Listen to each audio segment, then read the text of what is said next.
Doctor, su micro está apagado. Ujú. Ahora sí, Ahora sí, doctor.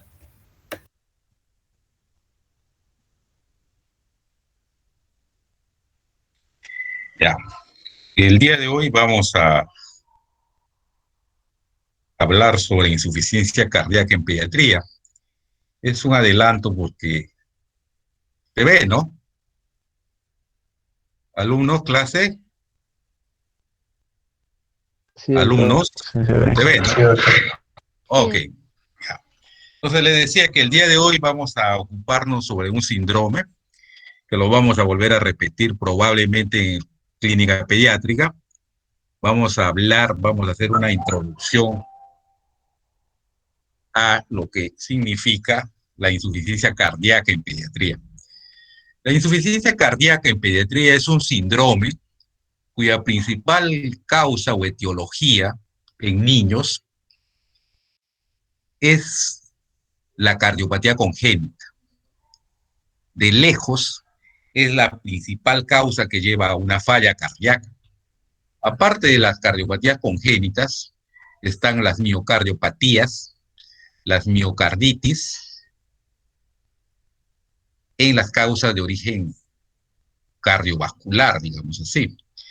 Existen otras causas que pueden llevar a la insuficiencia cardíaca, al síndrome de insuficiencia cardíaca, como las infecciones respiratorias agudas, crónicas principalmente, pero también las agudas, severas, las insuficiencias renales, la hipertensión arterial,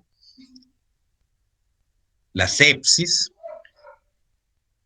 y una serie de misceláneas, como por ejemplo el síndrome de Kawasaki, etc. Decimos que la insuficiencia cardíaca es un síndrome y se ha enfocado clásicamente desde tres puntos de vista. Desde un punto de vista fisiopatológico, desde un punto de vista hemodinámico y finalmente en la actualidad su enfoque está dado a través de lo que se llama la fisiopatología neurohumoral o neurohormonal. ¿Cómo definimos insuficiencia cardíaca? Es un síndrome en la cual el corazón y el sistema circulatorio en general va a fracasar en cuanto a la satisfacción de las demandas metabólicas del organismo, demandas de oxígeno y del sustrato metabólico. Revisando la fisiología cardíaca, el funcionamiento cardíaco o gasto cardíaco, que es igual a la frecuencia cardíaca por el volumen sistólico, ¿no? El gasto cardíaco vendría a ser el trabajo cardíaco efectivo. Y es igual, como les vuelvo a decir, al volumen sistólico, o sea, la cantidad de sangre que tiene el ventrículo izquierdo, el lado izquierdo, al inicio de la sístole, por la unidad de trabajo cardíaco, o sea, por la frecuencia cardíaca. Eso significa el gasto cardíaco en función fisiológica. Pero este gasto cardíaco tiene que ver además con lo que llamamos la precarga. La precarga tiene que ver con la cantidad de sangre, con la cantidad de volumen sanguíneo que llega en cada ciclo cardíaco, primero al corazón derecho y finalmente esa sangre oxigenada al lado izquierdo para ser distribuida al organismo. Esta sangre a ser distribuida va a depender de la unidad del trabajo cardíaco dado por la frecuencia cardíaca, que está determinado por el sistema autonómico que gobierna el trabajo cardíaco, y por la resistencia vascular periférica, que la conocemos como la poscarga. En este trabajo del corazón tiene mucha importancia el estado fisiológico de las fibras cardíacas, lo que se conoce como la contractibilidad del miocardio o el efecto inotrópico cardíaco. Entonces, nuevamente, para recordar esta diapositiva, la precarga tiene que ver pues con el retorno venoso, con la cantidad de sangre que va a llegar primero al lado derecho y luego al lado izquierdo. Este retorno venoso va a depender o tiene parte de, de su dependencia en la distensibilidad del lado derecho del corazón, de la distensibilidad de la fibra cardíaca del lado derecho del corazón. ¿Cómo podemos evaluar desde el punto de vista clínico la precarga? Mediante la presión venosa central y la presión capilar pulmonar. Estas son las dos maneras en que se puede evaluar desde el punto de vista clínico la precarga. La contractilidad cardíaca tiene que ver con la capacidad funcional del músculo cardíaco. Esto es lo que se denomina el estado inotrópico cardíaco. Y su evaluación desde el punto de vista clínico se puede hacer mediante la ecocardiografía. La ecocardiografía viene a ser, si se quiere, el gold estándar para la evaluación de la función cardíaca. La postcarga tiene que ver pues con la resistencia vascular periférica, con la presión ventricular de llenado y finalmente con el diámetro y grosor de los vasos sanguíneos de todo el sistema circulatorio izquierdo del corazón. La postcarga es la fuerza que se opone al vaciamiento ventricular. Y la evaluación de la postcarga se da, como ustedes saben, fácilmente con la toma de la presión arterial, con nuestro manguito y sfingomanómetro.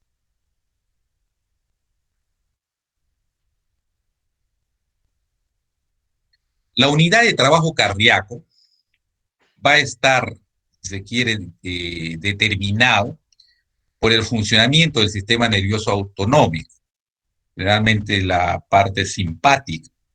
Es la parte simpática con su sistema de conducción de los nódulos sinusal, aurículo-ventricular y del haz de His, la que van a determinar el cronotropismo cardíaco. Este cronotropismo cardíaco es parte importante en lo que tiene que ver la capacidad del músculo cardíaco de impulsar un determinado volumen sanguíneo en el momento sistólico del ciclo cardíaco. Dos alteraciones se pueden producir en este sistema cardíaco, en este sistema de unidad de trabajo cardíaco. Las taquiarritmias, las bradicardias y también las arritmias cardíacas. Entonces tenemos, pues, finalmente, actuando sobre la frecuencia cardíaca en su conjunto, la contractibilidad cardíaca, la precarga y la postcarga.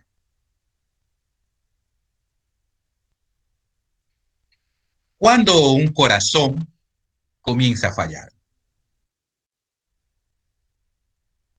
Se define tres tipos de falla cardíaca que tienen que ver con alguna alteración en uno de estos momentos, en alguno de estos aspectos de la fisiología cardíaca. Les decía que la mayor causa de este síndrome en pediatría son las cardiopatías congénitas, y en las cardiopatías congénitas, las que ocupan el primer lugar son aquellas que van con un shunt de izquierda a derecha. Cardiopatías congénitas que van a producir una sobrecarga en el volumen del lado izquierdo para que este corazón pueda trabajar. Estas cardiopatías que van con shunt de izquierda a derecha o defectos que van con shunt de izquierda a derecha, como por ejemplo la comunicación interventricular, son de lejos las causas más frecuentes de sobrecarga y volumen, y finalmente pueden llevar hacia una falla cardíaca. Otras causas de shunt de izquierda a derecha son las insuficiencias valvulares, las anemias severas, las fístulas arteriovenosas, la estenosis aórtica, la coartación aórtica y también la hipertensión arterial. Este aumento de volumen sanguíneo en el lado izquierdo van a llevar a una congestión pulmonar primero, finalmente una congestión sistémica. Y es esta congestión pulmonar primero y después la congestión sistémica que se produce por este aumento de volumen en este shunt de izquierda a derecha, que van a llevar finalmente a una falla cardíaca. Hemodinámicamente, podemos hablar de la potencialidad de producirse una insuficiencia cardíaca cuando el desvío de la sangre hacia el lado izquierdo está alrededor del 20% del volumen sanguíneo total. O sea, si nosotros tenemos nuevamente el ejemplo del CIB como causa, como la cardiopatía congénita de izquierda a derecha, más frecuente y que más frecuente conduce a una insuficiencia cardíaca, les decía que lo primero que se va a producir es una estenosis, una congestión pulmonar con un síndrome de dificultad respiratoria y posteriormente una congestión sistémica con falla cardíaca. El segundo tipo de disfunción cardíaca es la que se produce cuando hay un déficit, una disminución de la capacidad contráctil miocárdica. Esta disminución de la capacidad contráctil del corazón va a producir una disminución de la presión al final de la sístole, lo que va a hacer que el corazón no tenga la suficiente capacidad de impulsar todo el volumen sistólico que tiene en ese momento. Este tipo de alteración desde el punto de vista fisiológico es lo que vemos nosotros en las miocardiopatías y también en las miocarditis de tipo viral que terminan en una insuficiencia cardíaca. El tercer tipo de falla cardíaca es la falla de la función diastólica. Esta falla de la función diastólica, esta incapacidad para impulsar la sangre del lado derecho hacia el lado izquierdo, las vamos a ver en las miocardiopatías hipertróficas, en las miocardiopatías dilatadas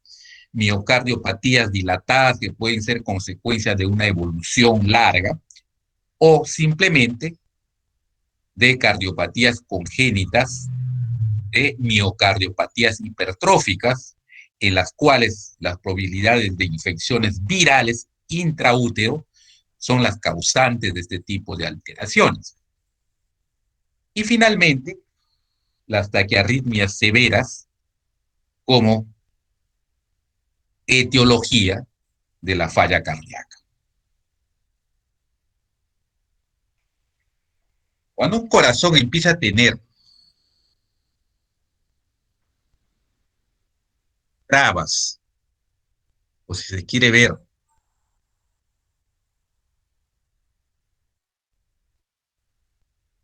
alteraciones en su trabajo normal, lo primero, la primera mecanismo compensatorio que se produce es una dilatación ventricular. Esta dilatación ventricular finalmente va a llevar a una hipertrofia ventricular. Y van a empezar a suceder una serie de mecanismos neurohumorales, como la producción de catecolaminas, que van a influir en la remodelación del tejido cardíaco, que van a influir en el transporte de oxígeno, que van a influir en alteraciones en la circulación regional. Esto se ve, por ejemplo, en la producción del edema pulmonar. El edema pulmonar, que va a llevar a un síndrome de dificultad respiratoria, con taquimia y con estertores, es consecuencia de toda una serie de mecanismos compensatorios que a un inicio pueden ser efectivos, pero que finalmente van a fracasar. Y ese fracaso va a estar visto en el edema pulmonar y en el síndrome de dificultad respiratoria. En el lado renal también se van a producir una serie de eventos compensatorios iniciales que se dan en la activación del sistema renina-angiotensina-aldosterona. Esta alteración neurohormonal en el sistema renina-angiotensina-aldosterona, lo primero que va a hacer es aumentar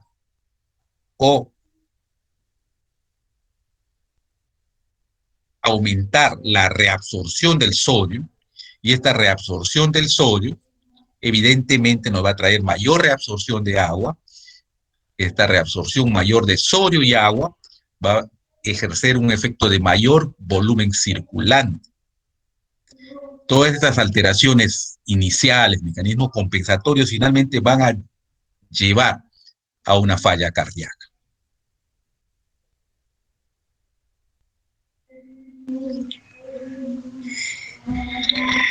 Les decía que la insuficiencia cardíaca es un síndrome, y aparte de las cardiopatías congénitas, de las miocardiopatías, de las miocarditis, y también los escolares, como consecuencia de la fiebre reumática, de las alteraciones valvulares, que finalmente van a hacer todo el camino de compensatorio y de falla cardíaca finalmente.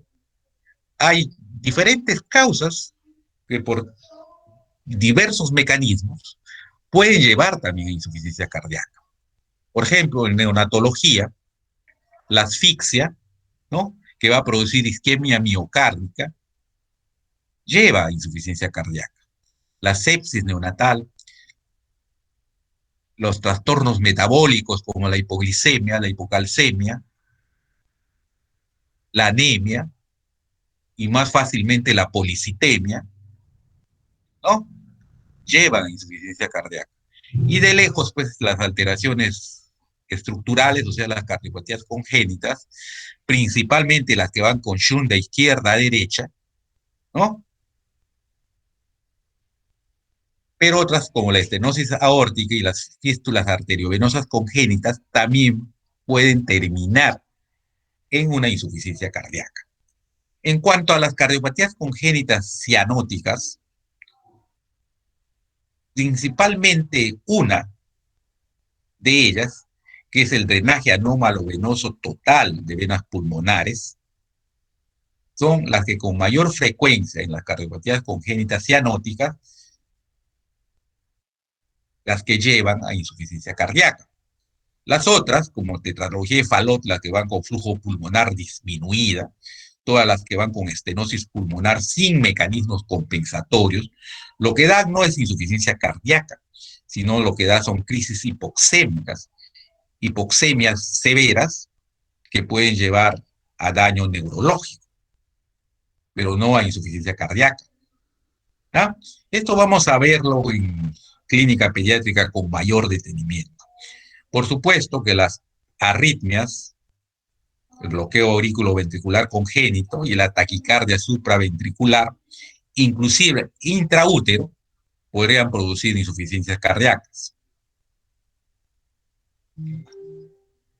Causa de síndrome de insuficiencia cardíaca en lactantes y preescolares. Los cortocircuitos de izquierda a derecha, o sea, las cardiopatías congénitas que van con shunt de izquierda a derecha. Hemangiomas, la arteria coronaria izquierda anómala, las miocardiopatías de tipo metabólico, la hipertensión arterial, la taquicardia, la enfermedad de Kawasaki, las miocarditis víricas. Esas son las causas en lactantes y preescolares. De lejos, nuevamente, les vuelvo a repetir, cardiopatías congénitas en primer lugar.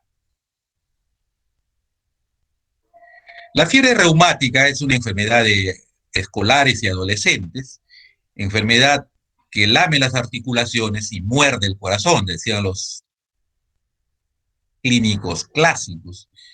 Muerde el corazón porque causa lesión valvular, lesiones valvulares que van a llevar aumentos a sobrecargas de presión o sobrecargas de volumen, finalmente con falla cardíaca. La hipertensión arterial aguda, raro, pero sí, como causa podría llevar a una insuficiencia cardíaca. Las hipertensiones arteriales de origen nefrogénico, como por ejemplo el síndrome nefrítico, es una causa de insuficiencia cardíaca. Las miocarditis vírica, el hipertiroidismo y el hipotiroidismo también, las hemosiderosis, las hemocromatosis, algunos tratamientos del cáncer con ciertas drogas como el metotrexate llevan a insuficiencia cardíaca. Las anemias de células falciformes, las endocarditis bacterianas, que son secundarias muchas veces a fiebre reumática, principalmente a lesiones reumáticas, pueden llevarnos a insuficiencia cardíaca.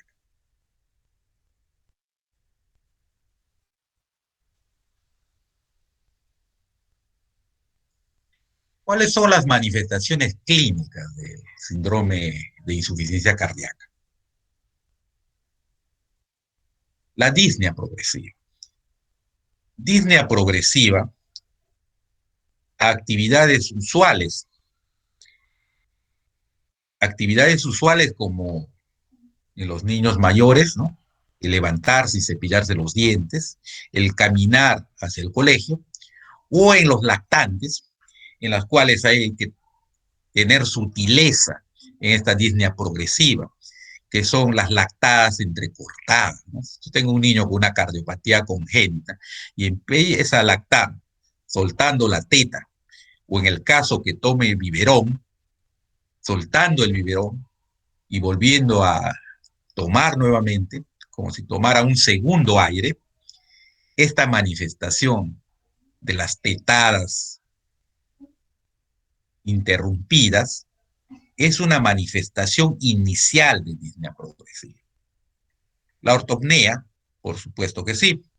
Ortopnea, que por ejemplo en los lactantes pequeños con cardiopatía congénita, se hace evidente cuando el niño en la noche, puesto en su cuna, pone irritable, no duerme, irritable. El papá o la mamá se acerca a la cuna, lo levanta en brazos, lo pasea y se queda dormido en sus brazos. Lo vuelve a poner en la cuna y nuevamente empieza la irritabilidad. Son niños que a esa corta edad, puestos en el decúbito plano en su cuna, no lo toleran y su manifestación es irritabilidad en las noches. Al mismo tiempo, esta irritabilidad, esta ortopnea, se acompaña de diaforesis, sudoración profusa. Entonces, una mamá de un lactante, de un niño con cardiopatía congénita, que venga y nos diga, doctor, mi niño no duerme, se levanta toda la noche, quiere que lo carguemos, y además suda, moja toda la ropa. Entonces se está presentando taquimia y respuesta simpática, la diaforesis. Se asocia siempre la diaforesis con la ortopnea, con la disnea en la noche. Cuando evaluamos a estos niñitos desde el punto de vista clínico, vamos a encontrar taquicardia. Primero, y si uno deja a este niño que siga avanzando, vamos a encontrar el ritmo galope, ¿no? Si le tomamos una radiografía de tórax, una radiografía anterior, vamos a encontrar cardiomegalia, cardiomegalia. Y si este paciente continúa en su progresión sin ningún tratamiento adecuado, finalmente va a llegar a la crocianosis, el pulso débil y el llenado capilar lento. Estos signos ya son signos ominosos, no solamente de falla cardíaca, no, mejor dicho, de una falla cardíaca ya en última instancia, ya está yendo a un paro cardíaco, ¿no? Compromiso pondoestatural. Todo niño con cardiopatía congénita, y les pongo el ejemplo de cardiopatía congénita porque es lo que más se observa como causa de síndrome de insuficiencia cardíaca. Y como para que haya un compromiso pondoestatural, esta alteración hemodinámica producida por una alteración anatómica cardíaca que va hacia una falla cardíaca, hace que estos niños no tengan un crecimiento adecuado, ni en talla ni en peso. Por más que la alimentación sea con lactancia materna o con fórmula, por más que ustedes hagan cálculos de calorías y proteínas, estos niños que tienen cardiopatías con repercusión sistémica desde el punto de vista hemodinámico, no van a crecer. Entonces ahí encontramos, por ejemplo, cuando hablábamos de desnutrición en pediatría, una causa de desnutrición, si se quiere, secundaria. Las cardiopatías congénitas, las miocardiopatías dilatadas congénitas en niños, hace que estos niños no crezcan. No hay un niño con cardiopatía congénita que tenga un crecimiento adecuado. Cuando entra un niño al consultorio y la primera queja de la mamá que le trae al niño es: doctor, traigo a mi niño porque me han dicho que tiene un soplo al corazón.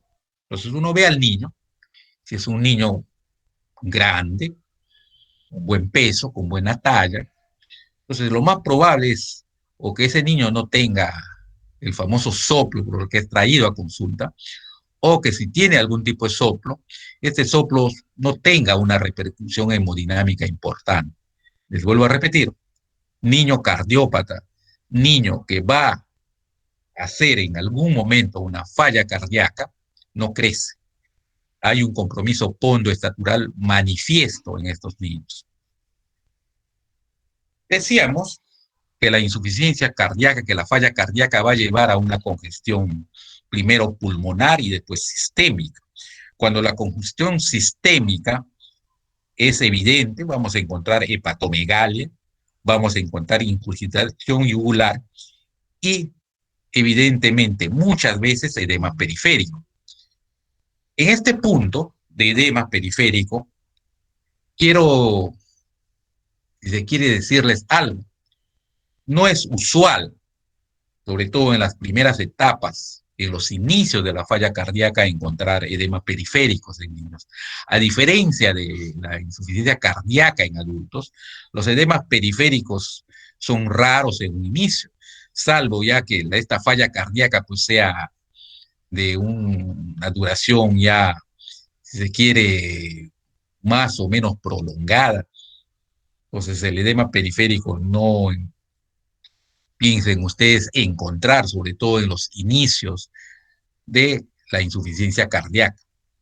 Lo que sí es muy frecuente son las bronquitis y las neumonías a repetición. Muchos de estos niños empiezan a hacernos bronquitis y que comienzan a hacernos neumonías o que hacen neumonías, lo están haciendo ya por la congestión pulmonar, porque ya el corazón ya empezó a fallar, ya no es suficiente. ya hay congestión pulmonar. Es la congestión pulmonar la que favorece el desarrollo de la bronquitis y de las neumonías. Es una causa común y frecuente que muchos de estos niños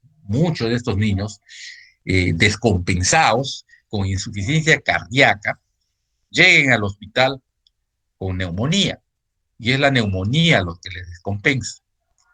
Ahora, el diagnóstico diferencial, por supuesto, muchas veces se da en un paciente que viene con síndrome de dificultad respiratoria, que tiene una cardiopatía congénita, que en el examen hay crepitantes pulmonares. La pregunta es, ¿estos crepitantes es por el edema pulmonar o es porque tiene un proceso neumónico?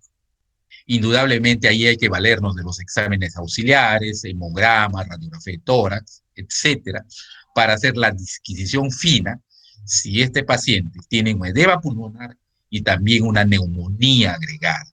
O sea, esas dos patologías en falla cardíaca en pediatría no son excluyentes, pueden darse y de hecho que se dan. Esta manifestación de cianosis es una manifestación tardía de insuficiencia cardíaca. Cuando ya tenemos cianosis, cuando ya hay una inversión del shunt o cuando ya hay hipoxemia, ya ese paciente está en las últimas. Ya es muy probable que en su tratamiento hay que usar vasoconstrictores, hay que usar de repente medicamentos que ayuden a la contractilidad cardíaca, porque ya en este caso el pronóstico puede ser ominoso. Esta es una clasificación de niño cardiópata, más que de insuficiencia cardíaca, un niño cardiópata, pero ya les decía que cuando uno encuentra en un cardiópata falla en el crecimiento, ya esa falla en el crecimiento nos está indicando de que este paciente en cualquier momento puede ir hacia una insuficiencia cardíaca, a pesar de estar asintomático. Entonces, la clase 1, estos pacientes son pacientes asintomáticos. En la clasificación de Ross, cuando haya una taquimia leve, cuando ya hay sudoración con la comida, cuando el lactante lacta, cuando hay disnea al ejercicio en niños mayores, hablamos de una clase 2 en cuanto a compromiso de falla cardíaca. En la clase 3 ya la insuficiencia cardíaca está establecida, y hay una taquimia, hay sudoración al ejercicio, o sea, actividad simpática aumentada, hay una escasa ganancia pondoestructural, hay una expiración prolongada y hay sibilancias. Hay disnea con los ejercicios, disnea y ortopnea en los lactantes. La clase 4, los síntomas se dan en reposo, taquimia marcada, sudoración y un síndrome de dificultad respiratoria con retracciones severas.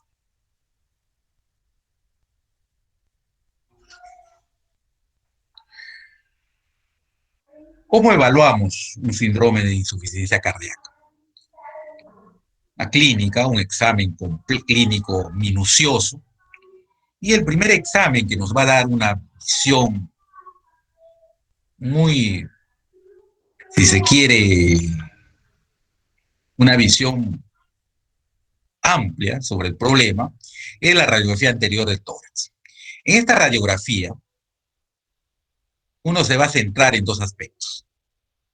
La silueta cardíaca, lo que se llama el índice cardiotorácico, la posibilidad de cardiomegalia, que es un punto a favor de insuficiencia cardíaca, y finalmente la circulación vascular pulmonar, el aumento de la trama pulmonar, la observación de edemas, de infiltrados periliares, que asociados a una clínica de crepitantes o de subcrepitantes, nos indican presencia de edema pulmonar. Las figuras de este infiltrado algodonoso ya nos da un diagnóstico de edema pulmonar. Con la tecnología actual, con la TAC, pulmonar que se está haciendo ahora en COVID, evidentemente que las imágenes van a ser mucho mejores. Pero yo siempre les digo, y siempre les diré, suficiente con una radiografía anterior de tórax para hacer una buena evaluación de silueta cardíaca y de circulación pulmonar.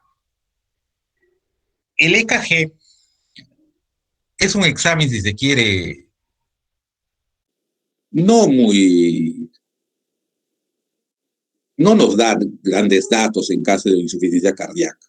Lo único que uno puede encontrar en el trazado son las sobrecargas de volumen o las sobrecargas de presión o algún trazado de isquemia, pero sí sería importante si como causa de la insuficiencia cardíaca tenemos arritmias o taquiarritmias, ahí sí el EKG es importante y es diagnóstico. El gol estándar de los exámenes auxiliares para la evaluación cardíaca, para la evaluación de una insuficiencia cardíaca, evidentemente es el ecocardiograma. El ecocardiograma hecho en manos expertas va a estudiar la función pulmonar, el gasto cardíaco y finalmente nos va a hacer un estudio anatómico y de la fibra cardíaca. Este estudio anatómico y la fibra cardíaca no solamente nos va a dar el estado funcional del corazón, de la fibra miocárdica, sino también inclusive el diagnóstico etiológico, el tipo de cardiopatía congénita que nos está llevando a este síndrome. Ese es el gol estándar de la evaluación cardíaca, la ecocardiografía. Otros exámenes generales que uno pide, que uno hace en un paciente en insuficiencia cardíaca, por supuesto es un hemograma, no como un examen, si se quiere, de rutina. En el hemograma uno puede evaluar la posibilidad, que les decía, de infecciones de, sobre todo de tipo respiratorio, que pueden ir acompañando a la insuficiencia cardíaca. Ya les decía que una disyuntiva que siempre enfrentamos los clínicos es, ¿este es solamente un edema pulmonar o es un edema pulmonar más neumonía? Una bioquímica completa, un estudio de la función renal, una gasometría, por supuesto, electrolitos y los cultivos respectivos en el caso de que uno sospeche de procesos infecciosos intercurrentes como causa de la descompensación cardíaca. El tratamiento de la insuficiencia cardíaca está dirigido a mejorar la función cardíaca, a estabilizar la función cardíaca. Pero, finalmente, el tratamiento etiológico sería la solución del problema. Si nosotros tenemos una cardiopatía congénita o una cardiopatía valvular de tipo reumática como inicio de todo el proceso de la falla cardíaca, es evidente que la corrección de la cardiopatía congénita o de la valvulopatía reumática serían las que finalmente solucionen el problema. Pero antes de llegar a esa solución del problema, uno tiene que compensarlo desde el punto de vista médico. El tratamiento ha sido dirigido tradicionalmente en mejorar la actividad inotrópica, contráctil del corazón. Y se ha usado para esto cardiotónicos, y los cardiotónicos y diuréticos principalmente. El cardiotónico de elección, que se usa de la digoxina, y la dosis es 25 a 40 microgramos por kilo de peso. Eso es lo que se llama la dosis de saturación del digitálico, que se puede dar dependiendo de la evaluación clínica en 24 horas, no satura con digital al paciente, intoxica al paciente con digital y después le da una dosis de mantenimiento, que generalmente es la cuarta fase de la dosis de digitalización, es una dosis diaria. En este caso, ¿no? Acá dice una dosis de mantenimiento de 5 a 10 microgramos por kilo de peso. El cardiotónico, digoxina, ¿no? Es el que se usa con mayor frecuencia. También se ha usado el cedilanid, que es un deslanócido, el famoso cedilanid o deslanócido C, para digitalizar al paciente, para mejorar la función inotrópica, la función contráctil de la fibra cardíaca, siempre asociado a un diurético de asa, que es la furosemida, a dosis de 2 a 3 miligramos por kilo de peso, con el problema que da la furosemida y todos los diuréticos de asa, que es la probable hipocalemia. Para evitar la hipocalemia, lo que se hace es asociarla a una espironolactona a una dosis de 2 a 3 miligramos por kilo de peso. Alternativas a usar hidroclorotiazida a las dosis dadas aquí en la diapositiva. Ese es el tratamiento clásico manejado desde el punto de vista del enfoque que les decía, fisiopatológico y hemodinámico de la insuficiencia cardíaca. En la actualidad, en el enfoque de las alteraciones neurohumorales que se dan como parte de la fisiopatología de la falla cardíaca, la estimulación que hace el organismo para tratar de compensar las alteraciones de la bomba cardíaca sobre el eje, sobre el sistema angiotensina, aldosterona, se está usando en la actualidad los inhibidores de la enzima convertidora de angiotensina, el captopril y todos sus derivados como el enalapril, por ejemplo. Captopril se está usando a una dosis de 0.3 a 6 miligramos por kilo de peso. El uso de los inhibidores de la IECA en la actualidad es el mejor tratamiento para la insuficiencia cardíaca en el niño. Es el que mejores resultados, con mejores efectos colaterales, está dando. Se asocia también a dosis mucho más bajas de diurético de asa, que en el caso del tratamiento cardiotónico diurético, y este es el tratamiento de la actualidad. Inhibidores de la enzima convertidora de angiotensina y diuréticos de asa tipo furosemida. El tratamiento con los inotrópicos está quedando de lado. Este es el tratamiento para compensar al paciente. Cuando tenemos ya una falla de bomba en última instancia, se usa nitroprusiato, hidralazina en unidades de cuidados intensivos. También adrenérgicos, agonistas adrenérgicos como dopamina o dobutamina, ya en los casos de falla de bomba, cuando ya tenemos pacientes con, ¿qué les digo?, con bradicardia, que tenemos pacientes ya con cianosis, ¿no?, con presión arterial en 0. Una alternativa utilizada en cuidados intensivos a estos pacientes, una alternativa a los adrenérgicos es la milrinona, que es un inhibidor de la fosfodiesterasa con informes favorables para el tratamiento. También se puede usar en estos pacientes beta bloqueadores. Es también un tratamiento, si se quiere, de avanzada, el uso de beta bloqueadores unidos a inhibidores de la IECA. Entonces, estos manejos de unidad de cuidados intensivos en la actualidad son los que más se está usando para manejar desde el punto de vista clínico el síndrome de insuficiencia cardíaca hasta llevar a una compensación clínica al paciente y finalmente dirigida hacia el tratamiento etiológico. En el caso de que estos pacientes presenten infecciones agregadas, principalmente de tipo neumónico, los agentes etiológicos implicados acá son los gram negativos, Klebsiella pneumoniae principalmente. Entonces, cuando tenemos la sospecha o cuando tenemos comprobado que aparte de la alteración cardíaca, hemodinámica, la falla de bomba cardíaca, hay un componente neumónico, los antibióticos de elección son la cefalosporina tercera, la ceftriaxona, a dosis de 100 miligramos por kilo de peso. Este más o menos es el manejo de la insuficiencia, del síndrome de insuficiencia cardíaca. Como les decía, esto es un adelanto que estamos haciendo.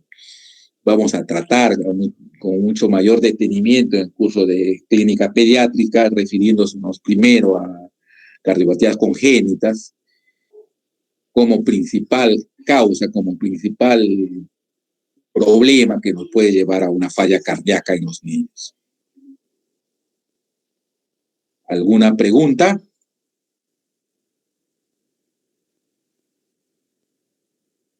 ¿Alguna pregunta? ¿Una? Entonces, muchachones, nos quedamos ahí por el día de hoy. Gracias, doctor. Buenas noches. Buenas noches, doctor. Gracias, doctor. Buenas noches. Gracias, doctor. Buenas noches, doctor. Buenas noches.